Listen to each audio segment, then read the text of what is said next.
Due to the COVID-19 pandemic, the world stops. Not the determination of the to be a registered professional. Welcome to our online quiz.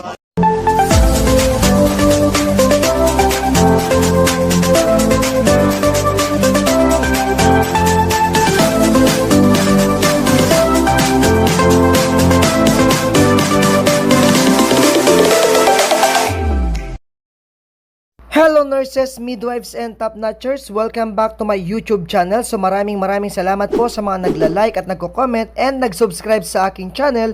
And kung hindi ka pa po nakakapag-subscribe sa aking channel, just click the subscribe button below and i-click mo na rin po ang ating bell button for more video updates. At shoutout na rin po sa mga nagbigay ng ating mga super chat and super stickers during our premiered video ng ating diagnostic test kay Ma'am Riza A, Dada Zioner, Joanna Agawin at Robbie Ann Fabro.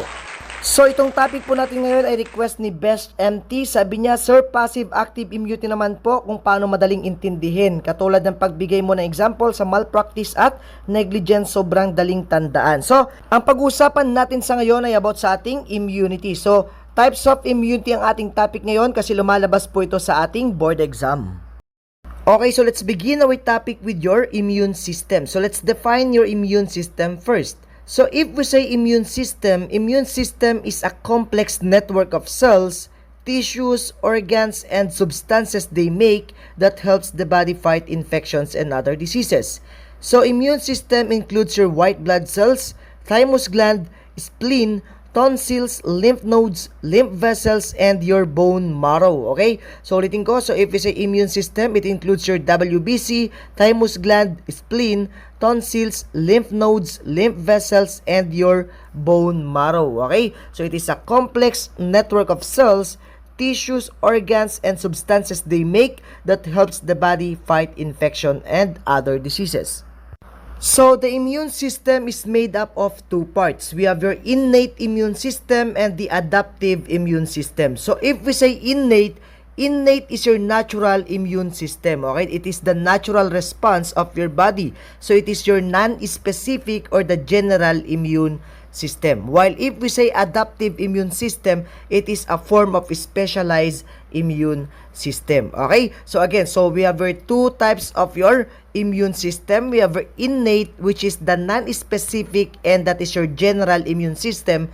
And your adaptive immune system, and that is the specialized or the specific immune system. Again, so we have two parts of your immune system, the innate and the adaptive immune system. So ano po bang pagkakaiba ng ating innate immune system sa adaptive immune system? So to better understand between your innate and your adaptive immune system, let's talk about first about your innate immune system. So pag sinabi po nating innate immunity or the innate immune system, that is a form of non-specific immune response. So napaka-general po yung function ng ating innate immune system. So present na po yan sa ating katawan at birth. Okay, so at birth meron na po tayong innate immune system. So it is the first line of defense of our body against your germs entering to our system. So example ng ating non-specific immune response under your innate immunity, we have your first line of defense, which is the barriers, the natural barriers of our body, which includes your skin and your mucous membranes. So take note, yung mga intact skin at saka mucous membrane natin, that is our first line of defense against your invading microorganism. So ano pa? We have also your cilia in bronchi and or your airway, and your cilia in your bowel muscles. And included din po dito yung ating tears, sweat, and urine. Okay, so tears, sweat, and urine are also part of our natural barriers under your first line of defense in your non-specific immune response. So, ang response ng ating immunity dito is immediate. Okay? Yun nga lang, non-specific and napaka-general pa yung ating immune response. So, pag hindi nalabanan ng ating first line of defense or yung barriers ng ating katawan, yung mga invading microorganism, next na mag-re-respond dito yung ating second line of defense, which is the inflammatory response. So, during your inflammatory response, your body will release your phagocytes. Your phagocytes will stop the invading microorganism. So, pag sinabi po nating phagocytes, phagocytes are specialized type of your WBC or leukocytes. Minsan, tinatawag din natin silang scavenger cells. Okay? Scavenger cells kasi sila po yung kumakain at sila po yung nag-e-engulf sa ating mga microorganism. Okay? So, example of our scavenger cell or phagocytic cell in your inflammatory response is the neutrophils. Okay? So, take note, common board question. Neutrophils represents the first line cell in responding to invading microorganism. So, siya po yung kauna-unahan na cell na phagocytic cell na nagre-respond into your site of injury or to your invading microorganism. So, during your inflammatory response, we have your 5 fundamental or cardinal signs of inflammation. So, ano po ba yung mga 5 fundamental cardinal signs of inflammation? So, number 1, we have your rubor or the redness into your site of your injury. The next, number 2, is the calor or the heat. Okay? Changes in your temperature, umiinit yung ating site of injury. Then, we have also your tumor or the swelling and the presence of dolor or pain. And pinaka-last po yung ating loss of function or yung functiolasa. Again, so we have your rubor, calor, tumor, dolor, and functiolasa. So, if we say rubor, rubor is redness, calor is heat, tumor is swelling, dolor is pain, and functiolasa is the loss of function. So, nauuna po dito yung redness or your rubor. Okay? So, nauuna yung redness or rubor, followed by calor or heat, then tumor or swelling, then dolor or pain, and the functiolasa. So, pagtanungin naman ko sa board exam sa ating correct sequence of events of your inflammation or phagocytosis, the correct sequence of your inflammation of phagocytosis are the following. Number 1 is the vasodilation. So, take note that is the first event in inflammatory response or phagocytosis. So, vasodilation. Then, next is adhesion. Next is the emigration. Then, number 4 is the chemotaxis. And number 5 is the diapedesis. And last is the phagocytosis. Ulitin ko, so ang ating sequence of events of inflammation of phagocytosis are the following: vasodilation, adhesion, emigration, chemotaxis, diapedesis, and your phagocytosis. The next, after ng ating innate immune system, we have also your adaptive immune system. So, if we say adaptive immune system, it is your specific immune system. Okay? So, specific na po siya. Because in your adaptive immune system, it is against to the specific pathogens entering into our body. So, specialized immune system, that is your adaptive immune system. So, during your adaptive immune system, it releases your lymphocytes. Okay? So, nagre-release po yung ating adaptive immune system ng lymphocytes. So, dito nare-release yung ating T lymphocyte, your B lymphocyte, and also your antibodies. Again, so dito na po nare-release yung ating T lymphocyte, the B lymphocyte, and your antibodies. So take note that in your adaptive immune system, dito na rin po nagkakaroon yung ating katawan ng tinatawag natin na memory cells. Okay? Ang memory cells natin, ito yung mga nagre-remember ng mga germs or mga microorganism na pumapasok sa ating katawan. So that in the next time na yung ating microorganism ay pumasok ulit at na-encounter ulit ang ating katawan, the adaptive immune system can respond faster. Okay? So, this memory is also the reason why there are some illnesses you can only get once in your life. So, to better understand your adaptive immune system, let's talk about your lymphocytes. So, take note, pag sinabi po nating lymphocyte, that is also a form of your WBC or leukocyte, pero specialized form din po siya. So, T lymphocytes, the B lymphocytes, and also your antibodies. So, itong tatlong ito, makikita po natin yan sa ating adaptive immune system. So, let's talk about your B lymphocytes. So, pag sinabi po natin B lymphocytes are produced in your bone marrow. So, naproduce po yan sa bone marrow. Kaya nga, B lymphocyte, B for your bone marrow. So, your bone marrow produces B lymphocytes and your B lymphocytes produces antibodies involved in your humoral response. So, tandaan niyo po yan. So, it produces antibodies involved in humoral response. So, B lymphocytes, B for bone marrow, produce antibodies involved in your humoral response. So, take note that your B lymphocyte is activated by your T cells or the T lymphocyte. So, again, so the B cells are activated by the T helper cells of your T lymphocytes. Okay, so yun ba ating tatandaan? So, your B cells or the B lymphocytes are activated by your T helper cells. So pag na-activate na ng ating T helper cells yung ating B cells o yung B lymphocyte, yung B cells natin magmumultiply na po yan at magta-transform po yan into a plasma cell. Okay? So these plasma cells quickly produce very large amount of antibodies and releases them into the blood. Okay? So take note, some of the activated B cells transform into memory cells and become part of the memory of the adaptive immune system. So, kung tanungin kayo sa board exam kung anong cell ang nagpuproduce ng antibody, your answer is the B lymphocytes or the B cells. Hindi po yung ating T cells or hindi yung T helper cells. It is your B cells or the B lymphocyte. Then next, after ng ating B lymphocyte, let's talk about your T lymphocytes or the T cells. Okay, so take note, your T lymphocyte are also produced in your bone marrow. Okay, but in your maturation of your T lymphocyte, it occurs into your thymus gland. So letter T for thymus gland. So madali lang po siyang tandaan. Yung B lymphocyte, B for bone marrow, T lymphocyte, T for thymus gland naman po yan. So, in your T lymphocyte, dito po nabubuo yung ating T helper cells or yung tinatawag natin na T killer cells. So, that is your T helper cells or the T killer cells and your cytotoxic cells. So, one of the major function of your T cells, like your cytotoxic cells, is to detect cells infected by tumor cells or any microorganism like your viruses and destroys them. So, sila po yung sumisira sa sariling cell kung saan yung cell na yun is infected na or na ano na siya, na-invade na po siya ng microorganism like your viruses. So, pag na-detect po ng ating cytotoxic cell na yung cell ng katawan mo is infected na ng tumor cells and or viruses, it destroys itself. So, take note that your T lymphocytes have three main jobs. Number one, they use chemical messengers to activate other immune system cells in order to start the adaptive immune system. So, ang ina-activate po niya ay yung B cells mo or your B lymphocytes. And number two, they detect cells infected by viruses or tumorous cells and destroys them. So, yan po yung function ng cytotoxic cells natin or cytotoxic T cells. So, some T helper cells become memory T cells after the infection has been defeated.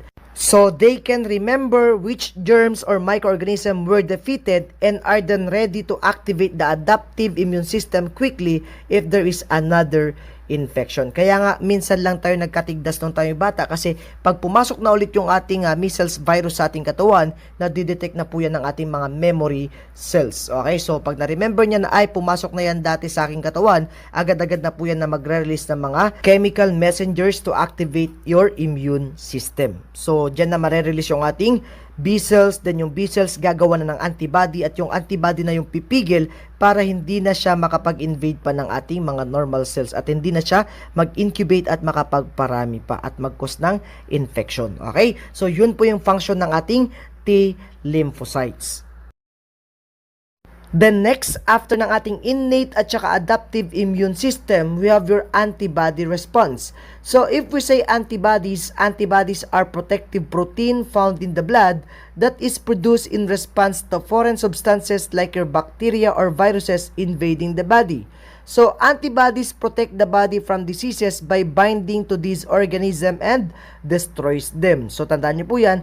Antibodies are protein found in the blood that is produced in response to foreign substances or yung tinatawag natin na mga antigens. Okay? So, lumabas din sa board exam yung ating protein in the blood involved in your immune system and the correct answer there is your globulin. Tandaan niyo po yan. So, globulin are the protein in the blood which is involved in our immune system. Kaya nga meron tayong mga immunoglobulins. So, pag sinabi naman po kasi nating antigens, antigens are the foreign substances like your bacteria, viruses, and other microorganisms in the body that are capable of causing disease. Okay? So, the presence of antigens in the body will trigger the immune response. Usually, it is the production of your antibodies. So, sabi ko kanina, globulins are the protein found in your blood which is involved in your immune system. So, meron po tayo ditong 5 klase ng ating immunoglobulins. Namely, we have your IgG, IgA, Igm, Ige, and Igd. So, in short, we have your mnemonics here. We have your Igm mnemonics. So, IgG, Iga, Igm, Ige, and Igd.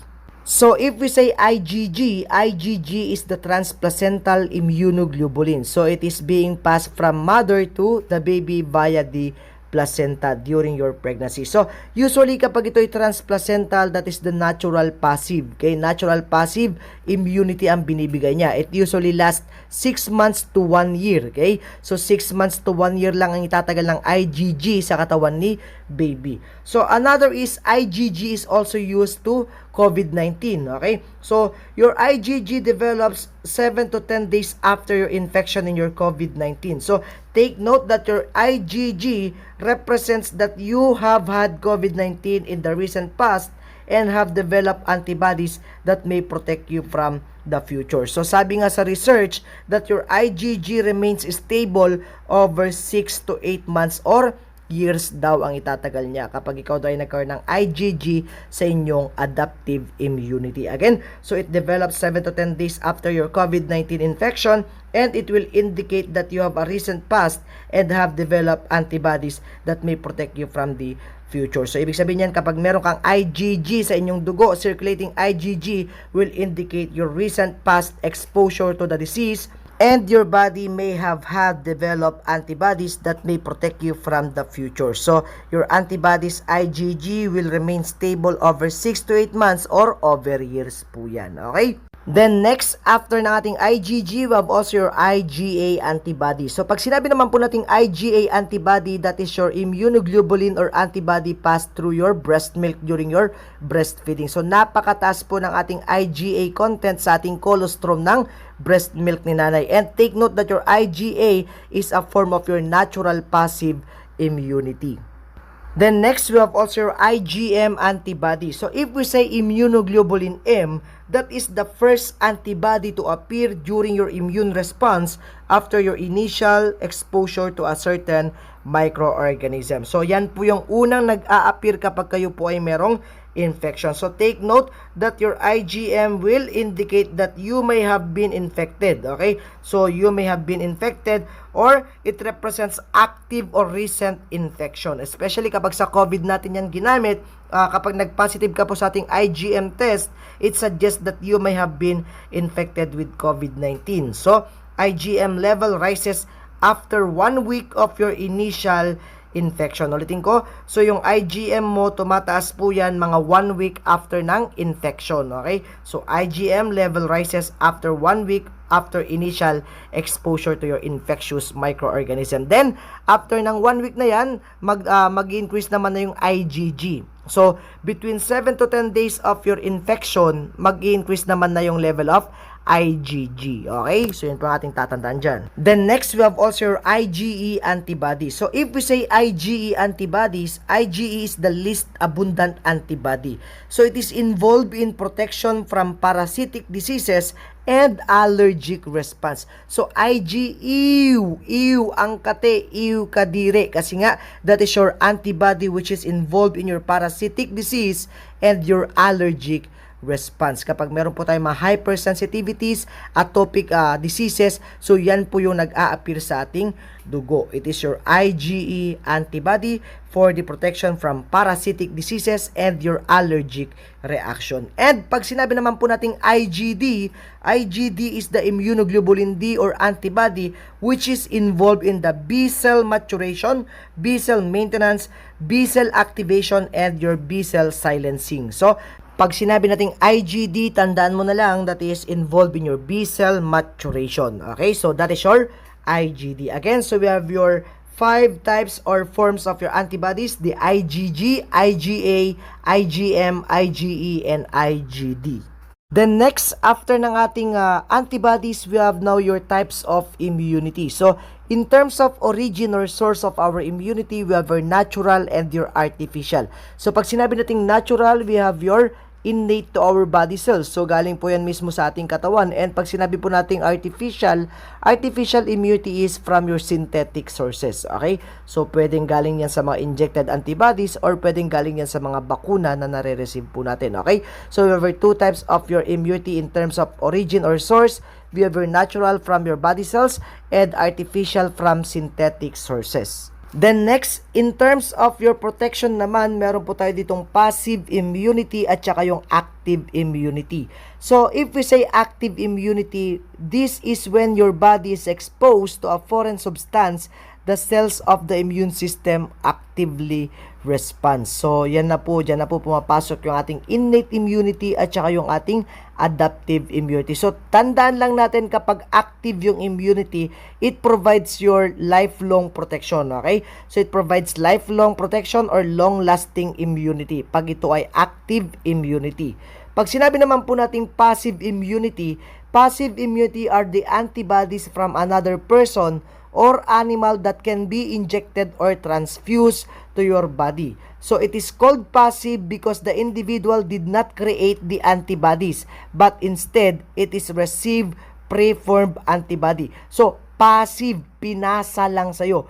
Passive, okay? So, pwedeng pinasa lang yan ni nanay sa'yo nung ikaw ay nasa sinapupunan pa niya. So, that is the transplacental IgG and naipasa ni nanay sa'yo nung ikaw ay pinapa-breastfeeding niya. So, breast milk IgA antibody. And, yung mga natatanggap natin ng mga antibodies, mga monoclonal antibodies like your anti-rabies immunoglobulins, the varicella, the tetanus immunoglobulins, or the anti-tetanus. So, yun po yung mga examples natin ng mga passive immunities in terms of artificial means naman, okay? So, tandaan po natin yan. So, again, so we have our active immunity, lifelong immunity or protection. Passive immunity, it provides immediate but short-acting immunity. So, pag passive, hindi po siya lifelong. So, short-acting lamang po yung ating protection. Pero, effective po siya, okay? Effective because it provides immediate protection but it creates a short-acting immunity. So, para mas maintindihan po natin yung ating 4 types of immunity, meron po tayo diyang technique para hindi po natin siya makakalimutan, okay? So, let's begin with our natural active immunity. So, keyword mo yung ating letter N at saka letter A, the natural active, okay? So, N at saka A yung keyword mo dyan. So, yan yung ating magiging keyword para mas madali natin siyang matatandaan. So, take note, if we say natural active immunity, this type of immunity is produced after exposure to the disease organism that can occur through infection with the actual disease. So, getting the disease will create natural active immunity. And take note that your natural active immunity is the lifelong immunity. So, long-lasting po yung immunity dyan. So, lifelong immunity ang kanyang ipro-provide. Okay? So, keyword natin yung letter N at saka letter A. So, NA, nagkasakit ako. Yun yung keyword natin dyan. So, nagkasakit ka, kaya nakabuo ka ng antibodies na tatagal lifelong. Okay? So, exposure to the diseased organism that can occur through infection with the actual disease. So, sa ating natural active immunity, nakaka-create ka kasi dito ng memory cells. Kaya, pag ikaw ay na-expose ulit sa mga microorganism na katulad ng measles or tigdas, chickenpox nung ikaw ay bata at na-expose ka na noon, pag na-expose ka ulit ngayon, hindi ka na magkakaroon ng measles, hindi ka na magkakaroon ng chickenpox kasi nga ma-activate ulit yung ating antibodies na na-create nung first exposure mo. At yung exposure mo na yon ay nakapag-create ng natural active immunity. So, lifelong po yung ating protection dyan. So, NA, nagkasakit ako. Okay? So, mas madali mo siyang matatandaan kapag yung N at saka A yung ating tatandaan dyan. Natural active, nagkasakit ako. So, kaya siya natural kasi yung katawan mo mismo yung lumaban sa infectious agent na yon or sa microorganism na yon at yung katawan mo din mismo ang nag-create ng antibody. At kapag nakapag-create ng katawan mo ng antibody, kasama na din doon na nakakreate siya ng memory cells. At kapag pumasok ulit yung ating invading microorganism na yan, pwede na lang siyang i-activate ng katawan mo at malabanan na niya agad yung ating microorganism kasi nga long-lasting na yung protection mo dyan or lifelong na yung protection na ipro-provide ng natural active immunity. So, NA, nagkasakit ako. The next type of your immunity is the artificial active immunity. So, AA is our keyword there. Okay? So, AA ang keyword natin dyan. So, Artificial kasi galing na yan sa ibang sources. So, pwedeng synthetic na yan or pwedeng na-engineer na po yan sa mga laboratorio. Kaya siya artificial. And active pa rin kasi nga yung protection na ibibigay nito is lifelong pa rin. Pangmatagalan pa rin. Okay? So, artificial active immunity, that is the introduction of a killed or weakened form of a disease organism through vaccination. Okay? So, through vaccination. So, lahat ng vaccines sa ating Expanded Program for Immunization or EPI, that is a form of artificial active immunity. So, basta ito ay vaccines or mga bakuna, it creates your artificial active immunity like your BCG, hepatitis B, DPT, OPV, measles, and the tetanus toxoid ni nanay. Okay, so take note, artificial active po yung nabubuo dyan. Kasi sabi ko kanina, ang keyword natin dyan is AA. Anong AA? Aray-aray. Bakit aray-aray? Kasi tinurukan ka ng bakuna. So, any form of vaccine, it creates your artificial active immunity. So pati yung ating COVID-19 vaccine, it creates also an artificial active immunity. So, lahat po yan, BCG, Hepa B, DPT, OPV, measles, tetanus toxoid, and your COVID-19 vaccine. So, through vaccination, through your immunization, that is your artificial active immunity. Kasi ang keyword natin, AA, aray-aray, kasi masakit yung karayom sa bakuna. Okay? So, that is your artificial active. The next type of your immunity is the natural passive immunity. So, if we say natural passive immunity, these are the maternal antibodies that are passed to the infant prior to birth. Okay? So, these antibodies temporarily protect the baby for the first 4 to 6 months of life. So, natural passive, NP ang keyword natin, yung mga letters na nasa unahan. So, NP, natural passive, NP. So, nanay pasa. So, nanay pasa. Ano bang pinasa ni nanay kay baby? So, pinasa ni nanay yung IgA niya from your colostrum of your breast milk during your breastfeeding at lumabas na po yan past board exam. Okay? So, yung IgG naman, that is your IgG na pinasa ni nanay through placenta during your pregnancy. So, natural passive, NP, nanay pasa. Pinasa ni nanay kay baby via the placenta, which is the IgG, and via the colostrum of your breast milk, which is the Ige antibody. Okay? So, natural passive, nanay pasa. Then, last type of your immunity, we have your artificial passive. So, if we say artificial passive, ang keyword natin dyan lagi is yung mga first letter dyan. So, we have our A at saka P. Artificial passive. So, artificial passive provides immediate protection but short-term lamang po yung binibigay niya. So, it is immunization provided by injection of antibodies, mga monoclonal antibodies. And take note, these antibodies may give protection that may last 2 to 3 weeks lang. Okay? So, it may last 2 to 3 weeks lang. So, example of your artificial passive, that is the injection of the gamma globulin, rabies antibodies, and the anti-tetanus serum. So, keyword mo, AP. Ako'y papaturok. AP, ako'y paturok. Bakit ka magpapaturok? Kasi kinagat ng aso, kinagat ng panike. So, that is your anti-rabies immunoglobulin. So, rabies antibodies or the rabies immunoglobulin, that is the artificial immunity. Then next, ako'y paturok ng anti-tetanus serum. So, anti-tetanus serum like your Tetavax kasi ikaw ay nasugatan. Ikaw ay nakaapak ng ating pako or mga rusty nails. Okay? So, anti-tetanus serum. And injection of your gamma globulin. So, ako'y paturok. Ano pa? Yung mga anti-venom natin, yan, mga immunoglobulins or gamma globulins, that is the artificial passive. Ako'y paturok. Again, so NA, nagkasakit ako. Natural active ang makukuha mo. Okay? AA, artificial active. AA, aray-aray. Nakuha mo through vaccination.